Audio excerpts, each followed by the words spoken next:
The phone in my hand, a sleek burner I'd bought for cash 6 months ago, vibrated with a single brutal text. Cups everywhere. It's blown. I didn't gasp. I didn't cry out.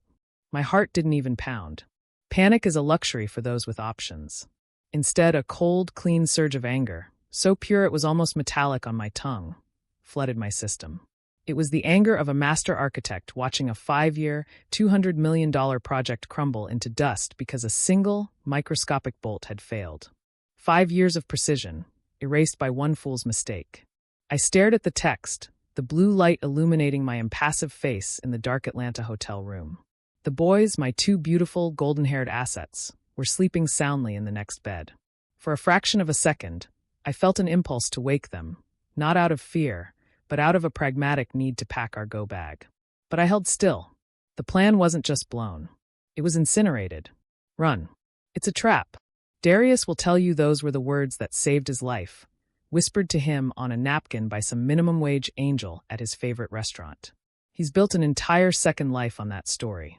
He's selling a product himself, and you're all buying it. The generous billionaire, the naive philanthropist, the man betrayed by everyone he ever loved.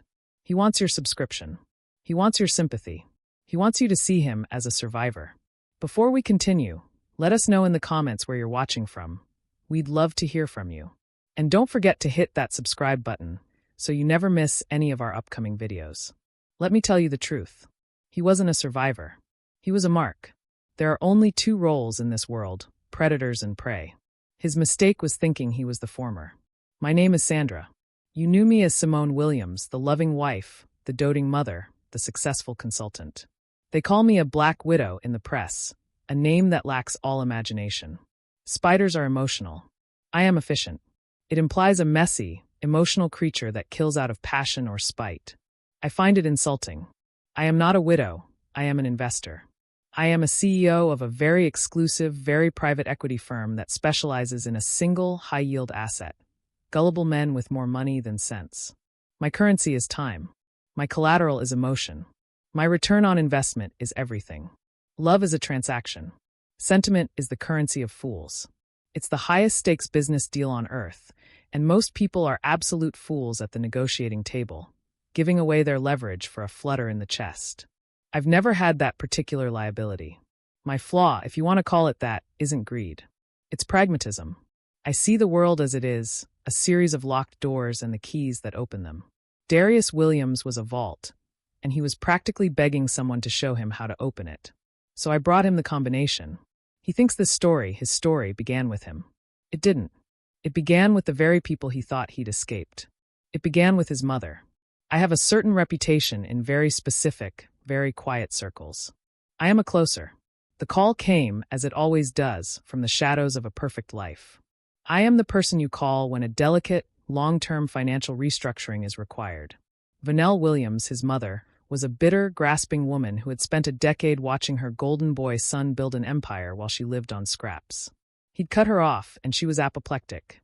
She didn't want reconciliation. She wanted payment. She found me through an acquaintance of an acquaintance, a lawyer who'd seen my work in, let's call it estate redistribution, in Miami. We met at a sterile coffee shop in downtown Memphis. She was small, pinched, and radiated a kind of sour anger. He's a good boy, she spat, her hands trembling around her cup. He forgot where he came from. He got rich and he forgot us. And you want to remind him, I said, stirring my tea. I hadn't touched it. I want what's mine, she hissed. What I'm owed. His ex-wife, that Shanice, she was an idiot. She went for the purse. I'm telling you, he's lonely. He's so wrapped up in being a good man. A man like that is just waiting to be taken. The initial plan was pathetic. Amateurish. She wanted to throw a rock. I wanted to topple the mountain. Simone wanted me to seduce him, marry him, and then hit him with a brutal, public divorce 3 years later. She wanted a cut of the settlement. 50-50. It was small, messy, and left far too much to lawyers. I almost laughed in her face. Mrs. Williams, I said, placing my napkin on the table. I think you misunderstand the scale of the operation. You're thinking about a settlement. I'm thinking about the entire estate. She blinked, her small eyes widening. What? What do you mean? I mean, divorce is uncertain. It's a fight. It's splitting the pie. A tragedy, on the other hand, A grieving widow inherits everything, especially a grieving widow with children.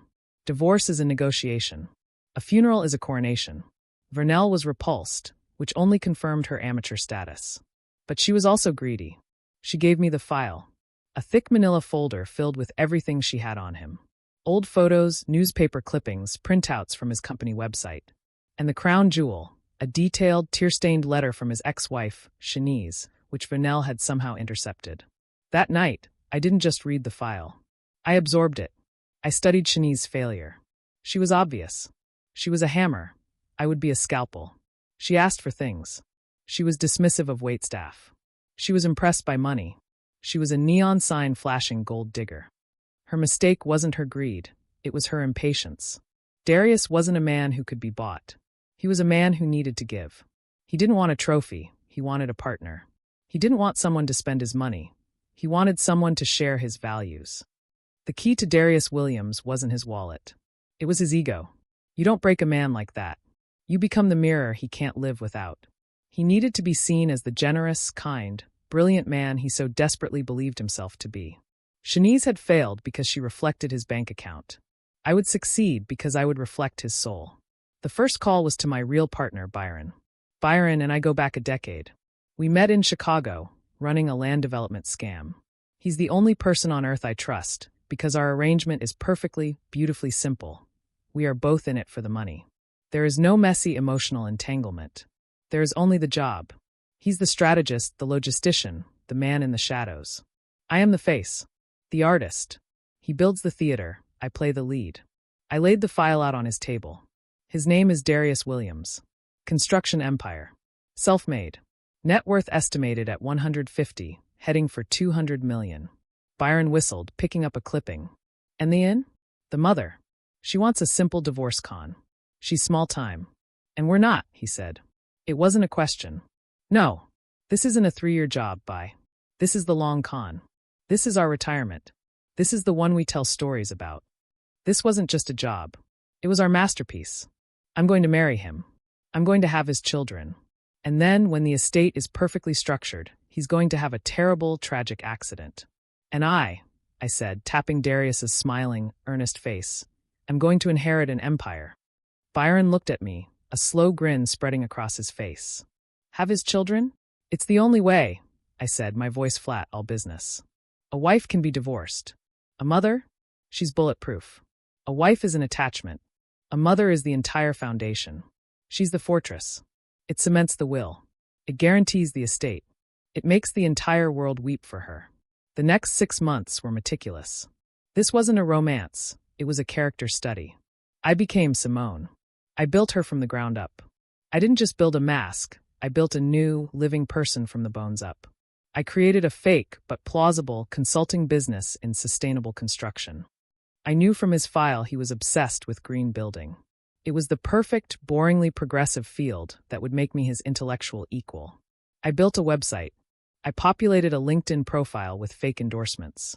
I read 24 of the most mind-numbing books on environmental impact reports and LEED certification until I could talk about it in my sleep. I studied his schedule. He was speaking at the Southeast Construction and Development Conference in Atlanta. That would be the place. Not a bar, not a charity gala. A place of work. A place of intellect. I researched the other speakers.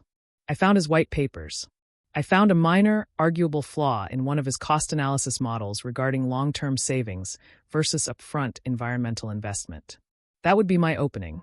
I bought a costume, a navy blue business suit. Professional, sharp, but flattering. Understated. The suit of a woman who didn't need to be flashy because her brain was the asset. Byron handled the rest. The fake driver's license, the social security number, the bank accounts for Simone Consulting, LLC. Every piece of the legend was forged, filed, and flawless. The night before the conference, I stood in front of the mirror in my hotel room, the suit hanging perfectly. I practiced my smile. Not a predatory smile. A warm, intelligent, slightly shy smile. The smile of a woman who is impressed, but not too impressed. The perfect bait for the perfect mark. I was ready. Darius Williams thought he was going to a conference to talk about building. He had no idea he was walking into a pre-construction meeting for his own funeral. He wasn't a man. He was a blueprint. and I had memorized every single line. He called his story one of family, love, and betrayal. He's half right. It was about family, mine and Byron's. It was about love, his pathetic, desperate need for it. And it was about betrayal, but you can only betray someone who trusts you. He thought he was building a legacy. He was just financing my retirement. His story, my profit. His legacy, my exit plan. When you strip away the morality, what's the real difference? The conference hall in Atlanta was a sea of beige suits and bad coffee.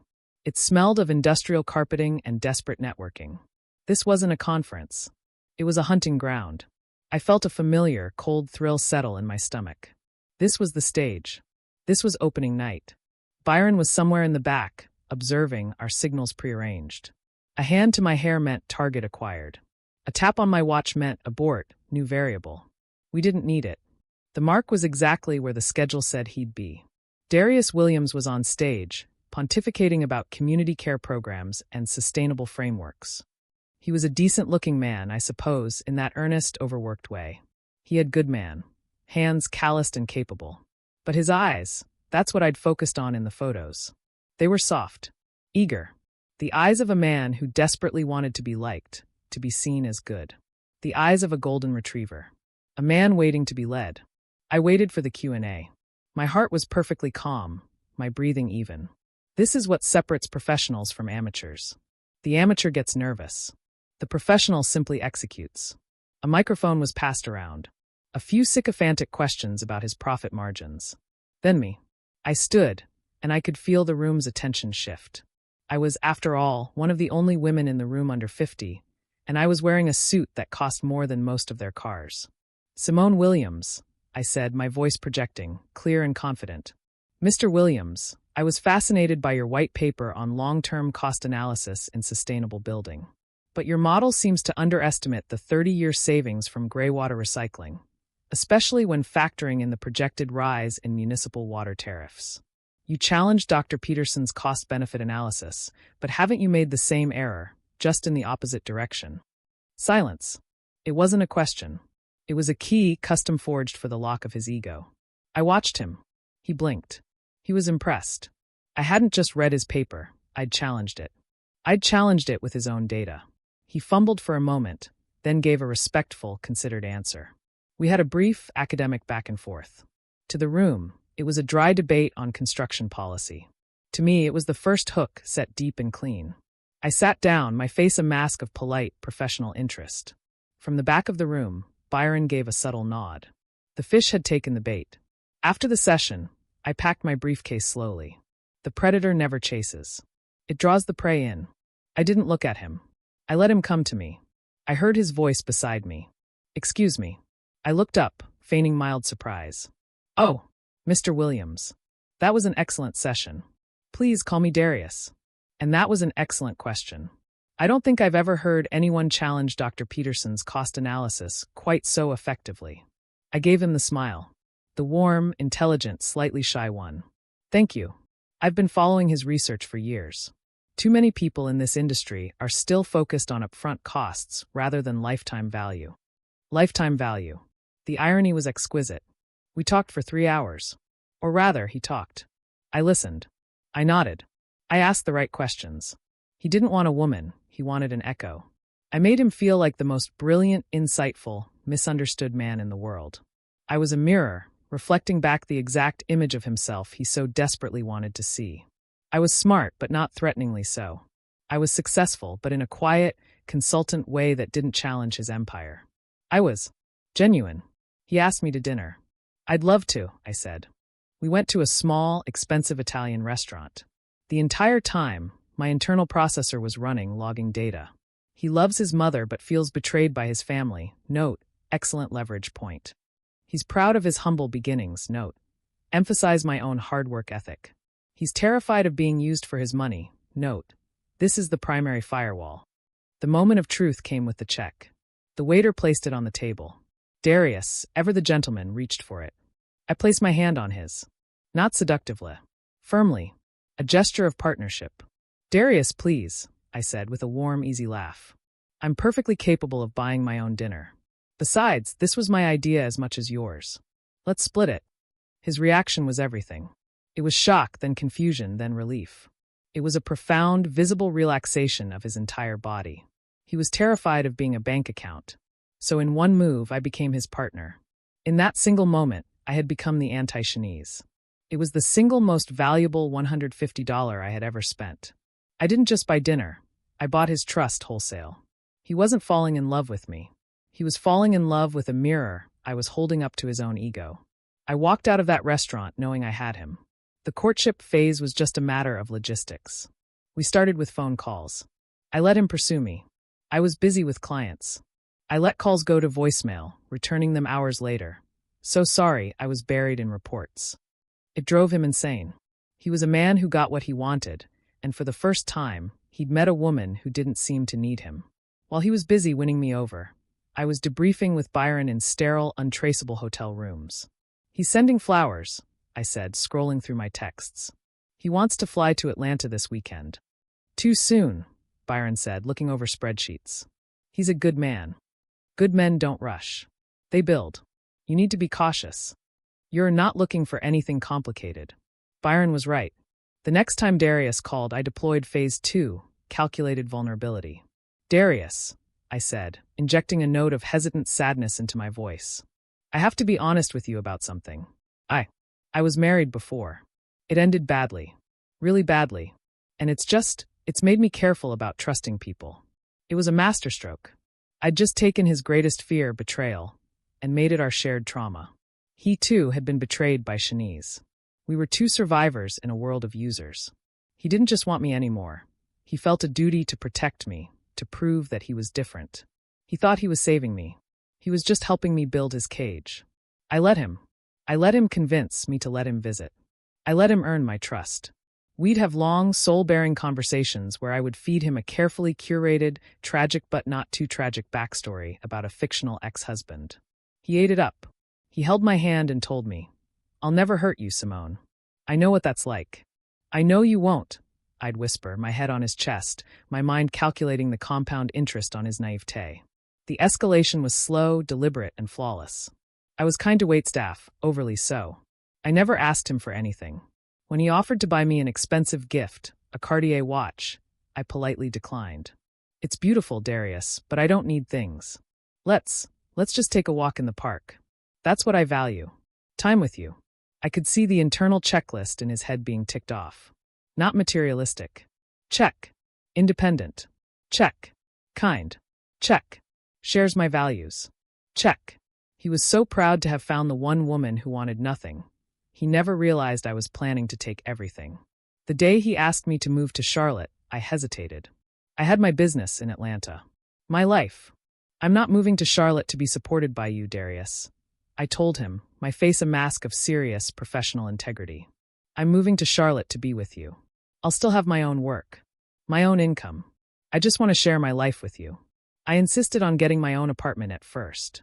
I paid my own rent. I kept my own bank accounts. It was an expensive logistical nightmare for Byron to manage, funding my consulting business with laundered cash so my income looked legitimate, but it was the final critical piece of the legend. It was the most expensive lie we ever told, and it was worth every penny. By the time he got down on one knee 6 months later, it wasn't even a question. It was a foregone conclusion. He thought he was proposing to the one woman in the world who loved him for him. He was, in fact, proposing to a committee of two, whose sole purpose was his complete and total financial annihilation. He wasn't proposing to a person. He was proposing to a performance. When has your own ambition ever been so perfectly, beautifully weaponized? The proposal was quaint. He'd flown us back to Atlanta, to the same Italian restaurant. It was so painfully sentimental. Sentiment. The anesthetic for fools. I knew it was coming, of course. Byron and I had wargamed the timeline for weeks. The proposal was the lock-in. The moment the con shifted from theoretical to concrete. Darius was sweating, his good man, hands fumbling with his fork. He launched into a speech that was a predictable collage of our greatest hits. Our meeting of the minds at the conference, our shared values, our mutual trust. I kept my face arranged in a mask of loving adoration, my gaze soft, my smile tremulous. Inside, I was reviewing the prenuptial agreement Byron's legal contact had drafted. It was a work of art, so favorable to him that he would feel guilty even asking me to sign it. He got down on one knee. The ring emerged. My internal appraiser clocked it in a microsecond. A princess cut, maybe 2 carats. VVS1. Good color. Modest. Tasteful.it wasn't a diamond. It was a down payment on his own delusion. It was a starter ring. A placeholder for the real jewels that would come later. Simone, will you marry me? I produced the tears. This was a skill I'd mastered long ago. A quick flex of the diaphragm, a sharp memory recall of a scene from a sad movie. Terms of endearment usually did the trick, and my eyes would brim. Yes, I breathed, making my voice thick with emotion. Yes, yes, of course, yes. The restaurant applauded. They were applauding a performance, not a proposal. He slipped the placeholder on my finger. I held it up, marveling at it, while my mind was already on the next phase. The contract was signed. Phase 1 was complete. The wedding was just as he'd wanted, small, intimate, and focused on commitment. I wore a simple, elegant dress that cost a fraction of what I could have demanded. I let him think it was my tasteful nature. The truth was, I was saving the real budget for the post-mortem shopping spree. My family consisted of my sister Sarah, a long-term associate of Byron's, paid well for her time, and a few friends from college, more associates. Byron, of course, was his best man. The perfection of it was almost too much. There he stood, Darius, beaming at his best friend, the man who was actively, methodically plotting his death. The fox was the best man at the chicken's wedding. I recited the vows I'd written, every word a carefully polished lie. I promised to support your dreams, to tell you the truth, to love you not for what you can give me, but for who you are. It was my finest performance. I wasn't just lying to him. I was lying to the entire world, and they were giving me a standing ovation. We moved into his beautiful, sterile Charlotte home. And for 6 months, I played the perfect wife. I decorated. I hosted a few small dinner parties. I made his life a comfortable, predictable, loving heaven. And I waited. The original plan, Vanelle's small-minded divorce con, was still on the table, but it felt inefficient. Why fight him for half when I could inherit it all? The accident plan was cleaner, but it lacked one crucial element. An ironclad motive for me to inherit everything without question. A wife can be contested by a bitter family. A mother? The mother of his only heirs? She is sacrosanct. The conversation had to be my idea, and it had to be his desire. We were in bed reading. I put my book down and snuggled against him, my voice soft. Darius, can I ask you something? Anything, baby, he murmured, still reading his boring biography of some president. I've been thinking about us. About the future. What we're building. I paused, letting the silence stretch. He put his book down. What about it? I want a family, Darius. A real one. With you. He turned, his face illuminated by the bedside lamp. That soft, eager, golden retriever look. You mean kids? I mean kids, I whispered. I want to have your baby. I could see the internal detonation. This was the one thing he'd never had. The one thing his money couldn't buy. A legacy. A family. He was so overwhelmed he couldn't even speak. He just pulled me to him. This was the real point of no return. A proposal can be broken. A marriage can be dissolved. But a child is a biological fact. A permanent, irreversible anchor. The logistics this time were biological, and they required absolute precision. Byron and I met at a corporate rental. There was no romance to it. It was clinical. You're sure about this? He asked. He was, as always, the pragmatist. It's messy. It's a 9-month variable. It's a lifetime liability. It's a $200 million insurance policy, I corrected him. He's a family man. He's obsessed with it. This binds him to me in a way a piece of paper never could. His entire estate, his life insurance, his legacy, it will all be routed to the mother of his children. A wife is a partner. A mother is an institution. And the paternity? Darius is healthy. But you and I, we share a rare blood type. It's just cleaner. Fewer genetic variables. We can't have a child popping out with some recessive trait from his side of the family that blows the whole thing. It was a lie, of course, but it was the one that made the most sense. The truth was that I couldn't bear the thought of carrying his child. This con was about taking from him, not creating anything with him. The children had to be mine, and by extension, Byron's. They were, in the coldest sense, our project. Our shared investment. The act itself was what it was. A necessary, slightly unpleasant business transaction. I ran the ovulation tracking. I managed the timing. I slept with Byron on the target days and with Darius on the off days to maintain the performance. 2 months later, I was standing in our massive marble bathroom, holding the plastic test. 2 pink lines. I walked out to the bedroom, my hand trembling, a tremor I willed into existence.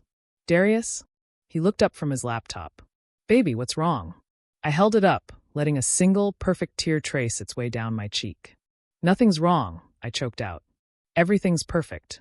We're having a baby. His reaction was explosive. It was exactly what I'd predicted. He grabbed me, spinning me around the room, shouting, laughing, crying. He was a father. He was going to be a father.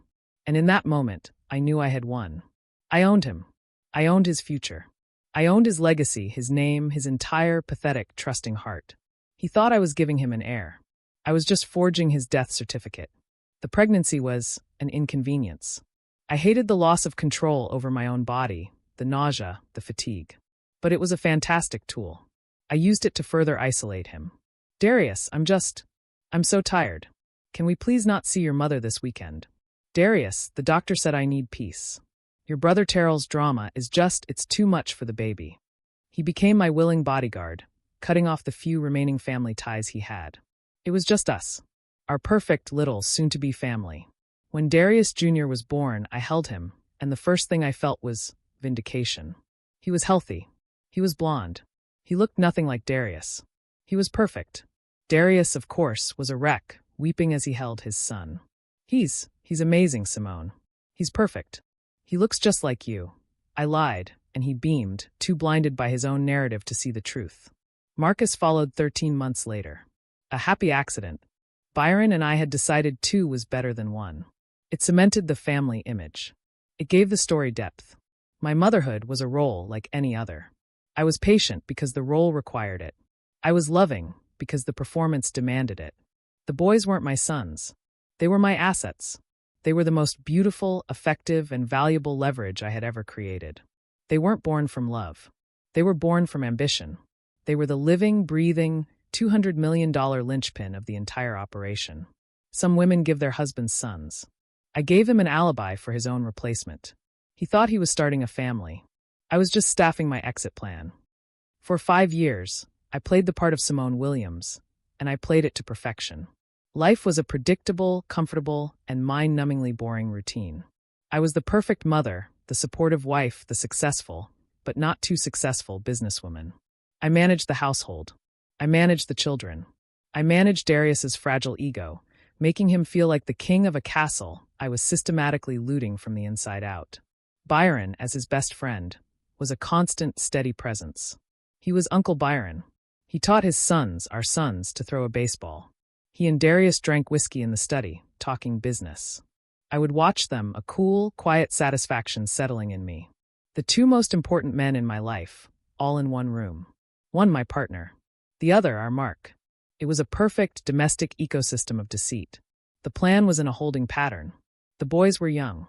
A tragedy now would be complicated. We were waiting for the assets to mature, for the market to be right, waiting for the perfect, opportune moment. And then, the universe handed it to me on a silver platter. I was at a charity luncheon, a tiresome affair, but necessary for maintaining my community image, when my phone buzzed. It was Darius's assistant, Lawrence. His voice was frantic. Simone, there's been an accident. A bad one. Darius was hit by a drunk driver. My first thought, clear and cold as ice. Is he dead? Is it over? Did some random alcoholic just do our job for us? Did the plan just accelerate by 5 years? I managed to choke out, my performance of a hysterical wife clicking on instantly. He's alive, Lawrence said, but it's bad. He's unconscious. They're taking him to Presbyterian. I rushed to the hospital, performing the role of the terrified wife flawlessly. I was crying. I was demanding to see him. I was a vision of wifely devotion. When I was finally allowed into the ICU, I saw him. He was a mess of tubes and bandages, his face pale and swollen. And then I saw them. Huddled in the hallway, looking like a pack of nervous hyenas, was his family. Vernell, Terrell, Jamal. They were already there, their eyes darting around, not with worry for Darius, but with a greedy, calculating energy. They were smelling blood in the water. Darius was unconscious for 3 days. I never left his side. I held his hand. I whispered to him. I prayed. And I watched. I watched his family. I heard Terrell asking a nurse about next of kin. I heard Vernell, his mother, talking to his assistant, Lawrence, about handling his finances while he recovers. They weren't just hyenas, they were vultures, and they were trying to pick the carcass clean before I'd even had a chance to make the kill. My disgust was genuine. Not for their greed, but for their sloppiness. They were amateurs. They were loud. They were obvious. And in that moment, I saw the twist. This wasn't a complication. This was the single greatest opportunity of my entire career. The universe didn't just knock on the door. It kicked it down. When Darius finally woke up, I was there, my face a mask of tear-streaked relief. I let him recover for a week. I let him see his family's desperate, grasping attempts to get access to his accounts. I let Lawrence, his loyal-to-a-fault assistant, run interference, protecting his boss from the vultures. Then, when he was home, settled in his own bed, weak and vulnerable, I made my move. I brought him a cup of tea, my hands shaking. I sat on the edge of the bed, my face etched with trauma. "Darius, honey," I started, my voice trembling. "Hey," he said, reaching for my hand. "It's okay. I'm okay." "No," I said, pulling away just slightly. "It's not. I was so scared, Darius. I thought I'd lost you." This part was true, in a way. I'd thought I'd lost the asset. But, seeing them, at the hospital, I let a sob catch in my throat. "Your mother. Terrell. They weren't worried about you. They were asking about your money. They were asking Lawrence about power of attorney. They were like vultures, just waiting."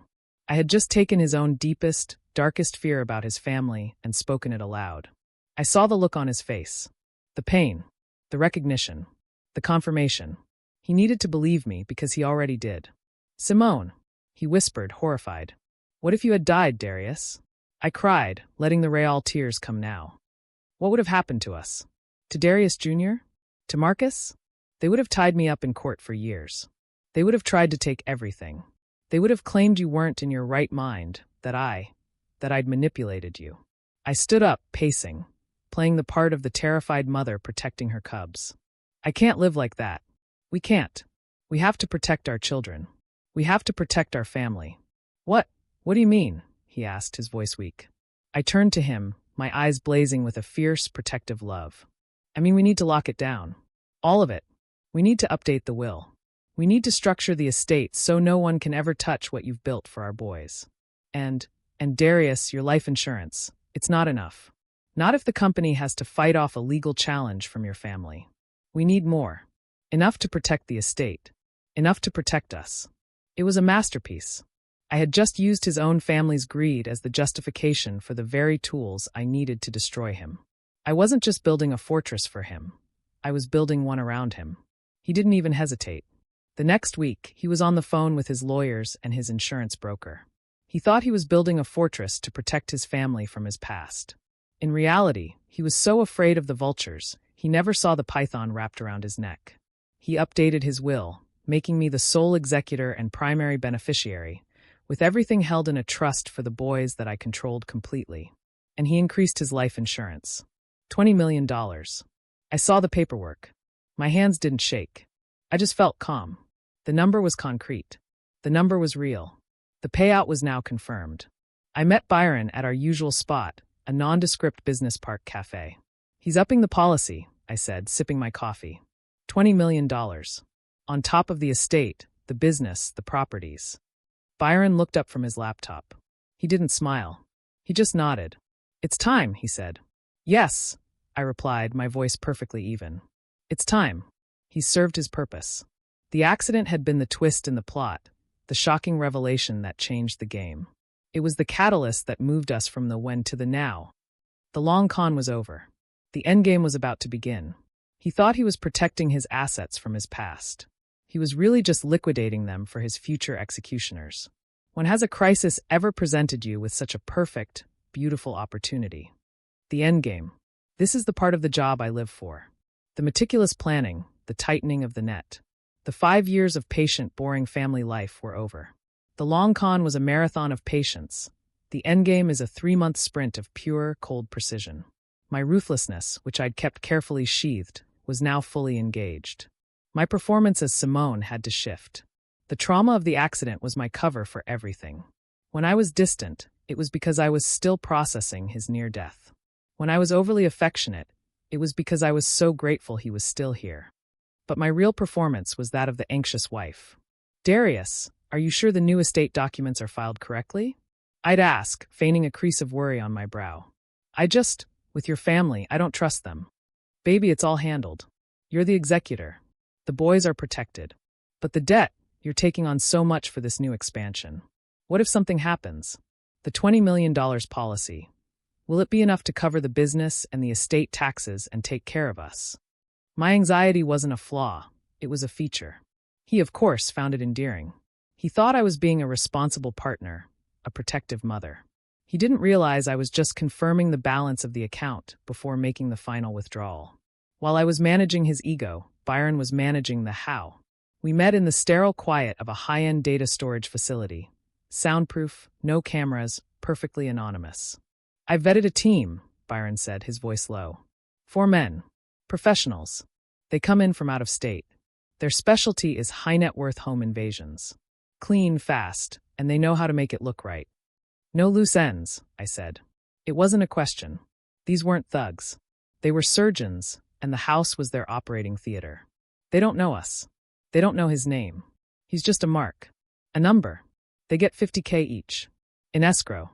They get the other $50K when it's done. Untraceable. They'll be on a plane to Mexico before the body is cold. And the how? Simple, Byron said, pulling up a blueprint of the house on his tablet. They'll stage a break-in. He'll come home, surprise them. It's a robbery gone wrong. A tragedy.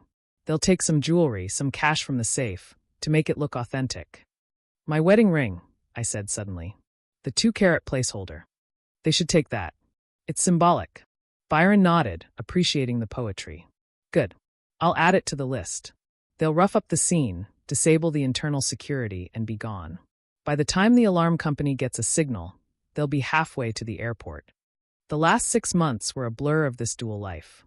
Darius's script, the one you all read, mentions my behavioral changes. He was so close to the truth, yet so laughably far. He said I was spending more time away from home. Of course I was. My consulting business was suddenly expanding. These weren't business trips. They were meetings with Byron. They were trips to the Cayman Islands, setting up the offshore accounts under new, pristine identities. They were dry runs. I drove the route from the house to the airport 6 times, timing it to the second. I was not networking. I was preparing my exit. He said I was secretive with my phone and computer. What an idiot. Did he think I was having an affair? How pedestrian. An affair is a liability. I was managing a $200 million acquisition. My phone contained the entire operation. Timelines, bank codes, the burner numbers for the crew, the travel itineraries. I kept it on me because it wasn't a phone. It was the key. He said I was working out more, buying new clothes. This was the part he really misunderstood. He thought I was trying to impress him, or maybe some fictional lover. The truth? I was preparing for my next role, the grieving widow. When I was discovered as a $200 million heiress, the press would be relentless. I would be on every news channel, at every society event. The grieving widow cannot look haggard. She must be tragic, beautiful, and impeccably styled. My image was my armor. I wasn't getting in shape for a man. I was getting in shape for the cameras. The final piece was the alibi. It had to be ironclad. I'm taking the boys to Atlanta, I told Darius one night. To see Sarah. She's been begging to see them, and I just need a break. A girls' weekend. Sarah was, of course, my paid associate, her apartment a long-term, fully stocked safe house. Darius, ever the good husband, agreed immediately. Of course, baby. You deserve it. You've been so stressed. You have no idea, I thought. The day I left, I packed for the boys a mechanical, numb process. They were chattering about seeing Aunt Sarah. I felt nothing. Just impatience. I packed my own bag.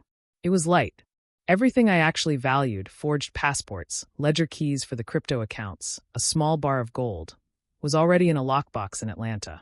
The final goodbye in the driveway was a scene I'd rehearsed 1,000 times. He hugged the boys. He held me, his arms tight around my waist. He buried his face in my hair. I'll miss you so much. Be safe. You too, I said, my voice a perfect imitation of affection. He held on a second too long. I held on just long enough. I love you, Simone. My phone vibrated in my pocket. A text from Byron. Team is in position. Green light. They move in at 7 p.m. Darius's routine was inflexible. Tuesday night, 7:30 p.m., Bella's fine dining. 9 p.m., home. The crew would have an hour and a half. I pulled back, forcing a smile. I love you too. His I love you was an echo. Byron's text was the starting gun. I got in the car. I put it in reverse. I didn't look back. My mind was already 3 steps ahead, running the final checks. The alibi. The wire transfers. The flight to Geneva. The difference between a grieving widow and a successful businesswoman is all in the timing. Darius thought I was distracted. He was wrong. I had never been more focused in my entire life. When you're at the 1-yard line, you don't look at the crowd. You don't get sentimental. You just run the play. The hotel room in Atlanta was expensive, anonymous, and cold. Sarah, my paid associate, had taken the boys to the hotel pool. I needed the room to myself. This was the operations center. The launch pad. I was not nervous. Nerves are a chemical indulgence, a waste of adrenaline. I was vibrant. Every sense was heightened. I was a conductor in the moments before the symphony begins, baton raised. My entire 5-year performance, every lie, every faked smile, every staged moment of vulnerability, all led to these next 3 hours. I poured a glass of absurdly expensive Cabernet. I checked my burner phone. 6:45 p.m. My screen lit up. Byron. He's en route to the restaurant. As predicted. I sipped my wine. Of course he was. Darius was a creature of pathetic, inflexible habit. That habit, which he saw as stability, was the very flaw that was about to kill him. 7 p.m. My turn. I picked up my Simone phone and sent the text. The one to establish my alibi, my character. Hey, baby. We made it to my sister's safely. The boys miss you already. Love you. I hit send. The loving wife checking in. A digital alibi, time-stamped and perfect. My burner phone lit up instantly. Byron. Text sent. He's at the restaurant. Team is moving in. House is dark. Security disabled. Byron had cut the phone lines and internet to the house an hour earlier, a local outage. The crew had 15 minutes to bypass the battery backup alarm, a system I had encouraged Darius to install and whose master code I had set. 1-2-0-8, the boys' shared birthday. So sentimental. So predictable. The next hour was the longest. I sat. I watched the city lights. I visualized the accounts. The wire transfers that would be initiated via a dead man's switch on Byron's laptop, the moment the police report hit the wire. The new life. Geneva. A quiet, beautiful, wealthy life. 8:30 p.m. Showtime. My part of the finale. I needed to establish, for the police records, that I had tried to call him. A final, loving check-in. I dialed his number, expecting it to go to voicemail. He'd be driving. 1 ring. 2. He would be paying his check now, getting ready to. Hey, baby. He answered. My blood didn't run cold. It turned to acid. I was silent. My mind was a blizzard of calculations. He answered. He's not dead. He's not at home. He's at the restaurant. Why is he still at the restaurant? It's 8:30. He's off script. The entire $200 million machine screeched to a halt in my head. Simone? Baby, you there? I engaged the performance. My voice was liquid honey. Hey, I just wanted to check on you one more time before bed. Tell me where you are. Tell me why you're not where you're supposed to be. Fine, sweetheart. Actually, I'm still out. I had to take care of some business after dinner. Business? What business? He never had business after dinner. He was a creature of habit. My habit. Business? This late? What kind of business? My voice was light, casual, but my knuckles were white on the phone. Just some paperwork stuff. Nothing important. He's lying. A 5-year con teaches you to smell a lie, and this one reeked. There was a pause. He was thinking. Why was he thinking? When do you think you'll be home? I pressed. I had to know. I had to warn the team. I'm not sure. Might be pretty late. Late. The word was a death knell. The plan was hemorrhaging. Okay, I said, my voice serene. Well, don't wait up for me if you're tired. I love you. I love you too, Simone. I hung up. My hands were shaking. Not with fear. With a white-hot chemical rage. I threw the wine glass against the wall. It shattered, a satisfying explosion of red against the beige wallpaper. A variable. A random, unforeseen variable. A single grain of sand in the gears of a perfect clock. I grabbed my burner. I texted Byron. He's not home. He's off script. Abort. Abort now. My screen lit up. Byron. Team is blind. They're inside. They have to wait. They can't risk moving. What happened? He's working late. He's lying. He knows. Something's wrong. The next hour was hell. Pure, distilled hell. Not of fear, but of impotence. I was a CEO watching her stock price plummet, completely powerless to stop the sell-off. Then my Simone phone rang. It was him. I knew. I let it ring twice. I answered. I said nothing. Simone, I need you to come home tonight. His voice. It was flat. Cold. The golden retriever was gone. The mark had just become the hunter. I was silent. The sound of $200 million evaporating. The sound of 5 years of flawless, masterful work turning to ash. Simone? Are you there? I engaged the final performance. The scared wife. Yes. I'm here. I'm just processing this. Are you okay? Are you hurt? I had to know what he knew. I'm fine, he said. But I need my family with me. Can you drive back tonight? It's a trap. He's with the cops. He wants me in Charlotte. Tonight. I stammered. Darius, it's already late. The boys are already asleep. It would be dangerous to drive at night. I was stalling. I needed to call Byron. I needed to run. Then come back first thing in the morning. It wasn't a request. Of course, baby. Of course, I'll come home. Then the kill shot. Simone, did you tell anyone about my dinner plans tonight? Did you mention to anyone that I'd be at Bella's? It's over. He knew. He knew about Bella's. The linchpin. The one detail I had given the team. I might have mentioned it to someone. Why? Who did you tell? I don't remember exactly. Maybe someone from my networking group.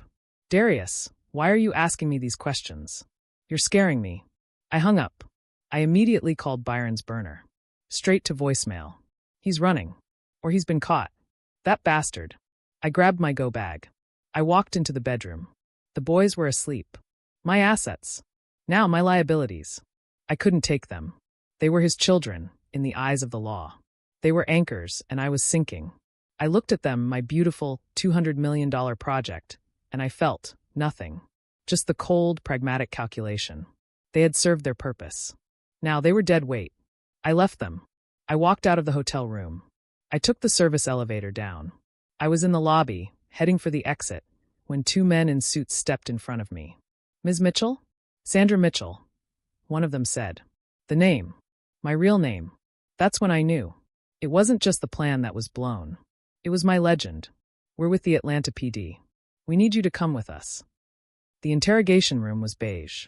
Everything in my life had suddenly become a dull, predictable beige. They said I showed no remorse.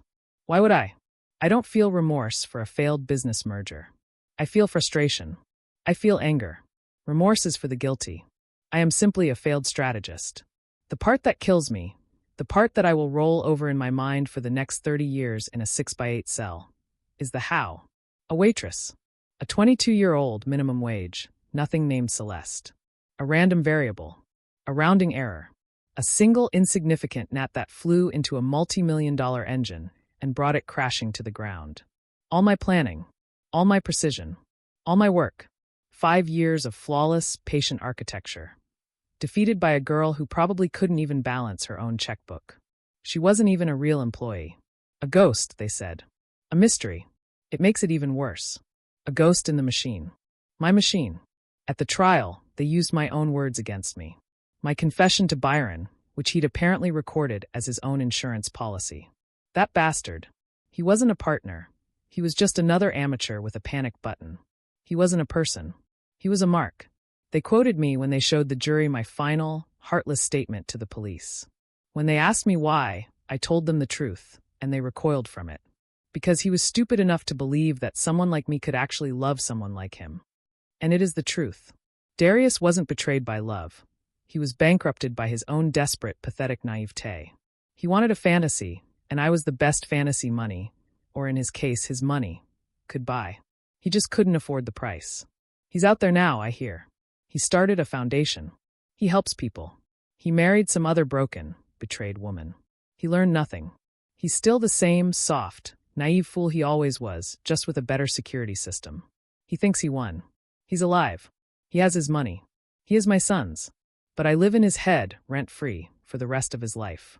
I am the ghost at his wedding. I am the shadow that vets every new friend, every new business partner, every new lover. I am the reason he will never truly trust another human being again. He kept his money, but I took his world. So you tell me, who really won? You want more of this? You want the whole truth? Then here's the transaction. Comment with your verdict. Share this with someone who needs to hear it. And subscribe to this channel. My confession is just getting started.